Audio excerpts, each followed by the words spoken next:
Expert training HTML CSS course के साथ। तो लास्ट टाइम हमने देख लिया था कि CSS का सिंटैक्स क्या होता है। तो इसमें हमने देखना है कि CSS को हम किस तरह इंसर्ट कर सकते हैं HTML के साथ। ठीक है, तो इसको इंसर्ट करने के बेस्ट 3 वेज हैं, इसके अलावा कोई तरीका नहीं है इसको इंसर्ट करने का। तो पहला तरीका है कि एक्सटर्नल CSS, नेक्स्ट है internal CSS and then inline CSS। तो अगर आपने लास्ट लेक्चर तक और मेरा HTML लेक्चर देखा है तब तक आपको समझ आ गया होगा कि इनलाइन एंड इंटरनल CSS क्या होता है। तो हम इसका दोबारा प्रैक्टिकल कर लेते हैं। मेरे पास ये आउटपुट खुली हुई है एंड ये मेरे पास खुला हुआ है हमारा HTML डॉक्यूमेंट। ठीक है, तो मैं इसको दोबारा से रिमूव कर लेता हूँ ताकि आपको मज़ीद समझ आ जाए। और मैं यहाँ लिखता हूँ दिस वन। अब अब सबसे पहले हम देखते हैं इनलाइन CSS क्या होती है। जो हम इस तरह लिखते हैं ना स्टाइल के अंदर, उसको हम बोलते हैं inline CSS, like this one. And ये अब मैं करूँगा तो ये आ जाएगा इनलाइन CSS में। अब अगर मैं इसको स्टाइल के टैग के अंदर लिखता हूँ क्लास या आईडी बनाकर, ठीक है, सॉरी इसको मैं क्लास दे देता हूँ जी हेडिंग की। ठीक है, पहले भी हेडिंग की क्लास दे दी, अभी भी हेडिंग की क्लास दे देता हूँ। ठीक है, और यहाँ मैं लिख देता हूँ कलर ब्लू। ओके, तो ये मैं क्लास हेडिंग दे दी।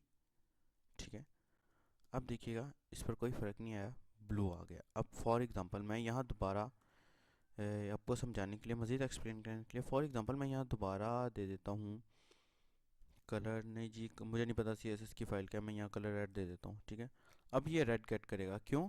क्योंकि इसके लिए अब ये ज़्यादा अपडेटेड है, ये ज़्यादा इंपॉर्टेंट है। ठीक है, अदरवाइज़ हम इस तरह भी लिख सकते हैं। तो ये हो गई इनलाइन CSS। ठीक है, और दूसरी हो गई है इंटरनल CSS। इस क्लास की बजाय हम इसको आईडी से भी लिख सकते हैं। ओके, आईडी से मैंने लिखा, देखिए इसके ऊपर से एक्शन चला गया। लेकिन जब मैं यहाँ क्लास के साथ ही बेशक आईडी लगा लो, क्लासेस ऑलरेडी हैं आपके पास, यूज़ में हो जाता है कभी कभी। देन अगर आपने आईडी भी यूज़ कर रहे हैं तो कोई मसला नहीं है। ये मैं क्लास ख़त्म करता हूँ। ठीक है, लेकिन ज़रूरी नहीं है। अगर आपके पास क्लास भी है और आईडी भी है, अब देखिए ना, लाइक दिस वन, मैं यहाँ दोबारा हेड ही की क्लास लगा लेता हूँ। ठीक है, और यहाँ मैं इसको कहता हूँ जी फॉन्ट साइज़ 100 पिक्सल्स कर दो, और यहाँ मैं क्लास भी दे देता हूँ। ठीक है, हेड ही की, ठीक है, नॉट हेडिंग, हेड ही की क्लास दे देता हूँ। ठीक है, ये देखिएगा अब उसने उसको भी गेट किया और उसको भी गेट किया। लेकिन प्रोफेशनल तरीका यही है कि आप यहाँ तो आईडी से गेट कर लें या क्लास से गेट कर लें, और मैं आपको हमेशा क्लास सजेस्ट करूँगा कि क्लास से गेट करें। ठीक है, तो यहाँ तक हमें पता लग गया कि इंटरनल CSS क्या होती है और इनलाइन CSS क्या होती है। इनलाइन CSS और इंटरनल CSS। अब थर्ड वे आ जाता है हमारे पास एक्सटर्नल CSS का। एक्सटर्नल CSS के पहले आपके लिए जानना ज़रूरी है कि हेडर फाइल्स क्या होती हैं। हेडर फाइल्स आप अगर ऑलरेडी कोडिंग करते रहे हैं कभी कहीं, तो आपको पता होगा कि हेडर फाइल्स होती हैं जो मुख्तलिफ चीज़ों को टास्क वगैरह देने के लिए बनाई जाती हैं। ठीक है, तो अब उसी टॉपिक को जहन में रखते हुए मैं यहाँ एक फ़ोल्डर बनाता हूँ CSS का, कि जिसमें हमारे प्रोजेक्ट की तमाम CSS की फाइलें उसके अंदर सेव हो जाएंगी, जो कि ये है। ठीक है, अब यहाँ मैं एक नई फाइल बना लेता हूँ जिसका नाम है index.css।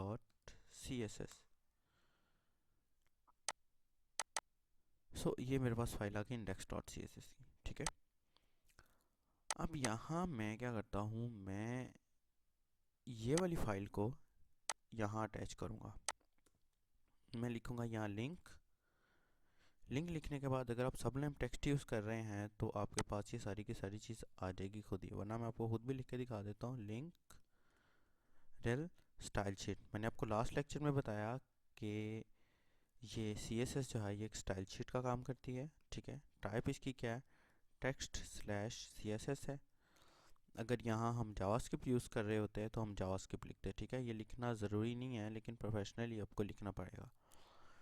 ठीक है, ताकि W3C के रूल्स के मुताबिक आपकी साइट आए। ठीक है, तो ये हो गया। अब यहाँ मैं दूंगा हमारी फ़ाइल का लिंक। अब ये देखिए मेरे पास ये दो फोल्डर्स हैं, ठीक है, CSS एंड इमेज, और फाइलें भी हैं।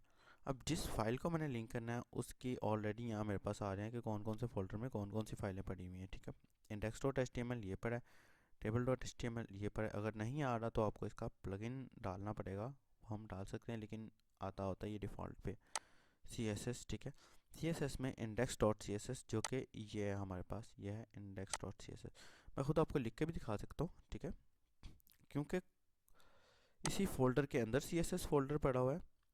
तो मैं क्या करूँगा, CSS का फोल्डर लिखा, स्लैश यानी कि CSS के फोल्डर के अंदर index.css। ओके, सो ये हो गया, ये मैंने रिफ्रेश कर लिया।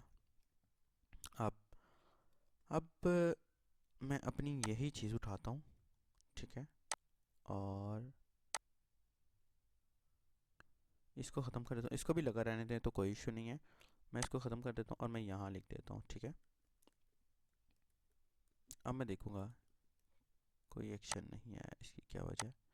इसकी वजह यह है क्योंकि हमने यहाँ हेडिंग को जो है आईडी को टारगेट नहीं किया। ठीक है, तो ये है हेडिंग और ये है आईडी, एंड ये देखिए ये हमारे पास ब्लू आ गया। अब मैं इस CSS फाइल के अंदर जो भी एक्शन लिखूँगा वो यहाँ भी परफॉर्म होगा। लाइक मैं यहाँ करता हूँ बॉडी, यानी कि मैंने सिलेक्टर अपना बॉडी रखा है, इनका पूरे बॉडी को टारगेट करना है मुझे।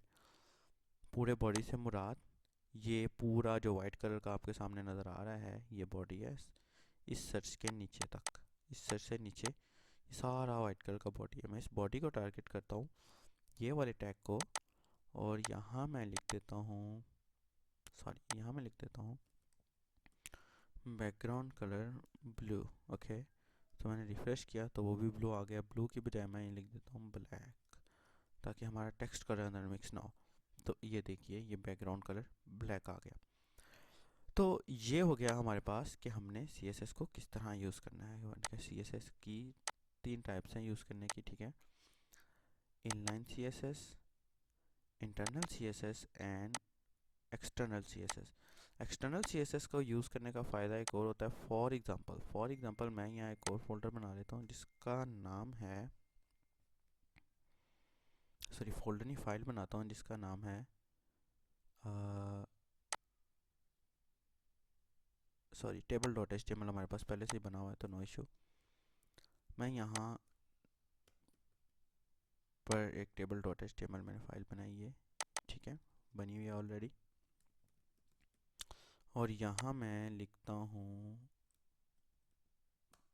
P को। ठीक है, आई एम पैराग्राफ। ठीक है, अब ये हो गया मेरे पास। ये अगर मैं यहाँ table.html खोल लेता हूँ, उसका भी कलर ब्लैक आ रहा है। क्यों आ रहा है? क्योंकि इस CSS के अंदर बॉडी का कलर इस वक्त ब्लैक लिखा हुआ है। ठीक है ना, तो टेक्निकली ये वाली CSS फाइल हमारी इसके अंदर भी अटैच है। तो हुआ यूँ कि जो CSS इसके अंदर है उसके हिसाब से इसके अंदर भी बॉडी टैग है, तो इसको भी ब्लैक कर देगी। अब फॉर एग्जांपल मैं यहाँ लिखता हूँ, P को टारगेट कर लेते हैं, उनके पैराग्राफ को टारगेट करके मैं लिख देता हूँ जी कलर वाइट।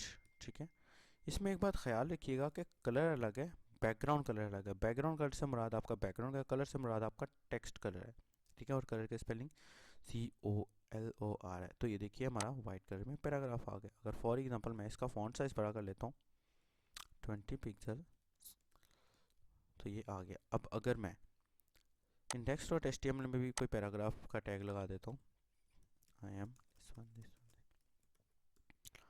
तो ये इसको भी टारगेट करेगा। एक और बात देखिएगा, मैं प्रैक्टिस फोल्डर के अंदर जाके मैं ऐसे कर रहा हूँ, तो यहाँ से मेरे पास ये सारी चीज़ें आ गई हैं, मतलब कि जो जो हमारी फाइल्स मौजूद हैं ये आ गई। लेकिन प्रोफेशनली ऐसा नहीं होता। फाइल्स को हम PHP की फॉर्म में लिखते हैं, देन वो डायरेक्टली इंडेक्स को टारगेट करता है। तो ये देखिए इसके अंदर पैराग्राफ भी आ रहा है। तो हमने देखा कि हमने CSS को कितने तरीक़ों से लिखना है। तो इस यहाँ तक प्रैक्टिस कीजिए। अगर कोई क्वेश्चन हो तो पूछ लीजिए। Don't forget to subscribe. Take care always. Good bye.